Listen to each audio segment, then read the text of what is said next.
ഈസ്കാൻ ചേച്ചേ എൻ്റെ ഫുള്ള് പൈസ ഞാൻ കിട്ടും. ഏത് നേരം അടി മാത്രമേ ഉള്ളൂ, കൂലിയൊന്നും തരാതെ. കൂലി എടുക്കാൻ പറ്റുമോ ഞാനും നോക്കട്ടെ.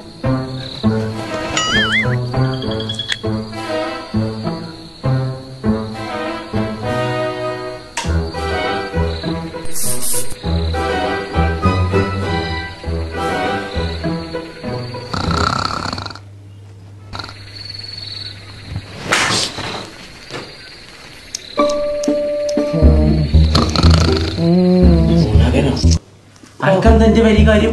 നിങ്ങളെത്തപ്പെടെ ഞാനെത്തപ്പെടെ നിന്റെ വരി കയറി കണ്ടോ? ഇത് നിങ്ങളെ പേരല്ലേ? അല്ല എന്റെ ബാപ്പാന്റെ പേരെ. ഡെഫേർട്ടിന്റെ ബെഡ് വാങ്ങാൻ തോന്നിയത് നന്നായി. അറിയാതെ ഇതിന് മയങ്ങിക്കല്ലേ കരിങ്കണ്ണ അല്ല ഞാൻ ഇങ്ങനെ കണ്ടിട്ടില്ല. സകല നാട്ടുകാരി മുടിച്ചിട്ടില്ല. പണി ഞാൻ കഴിച്ചു.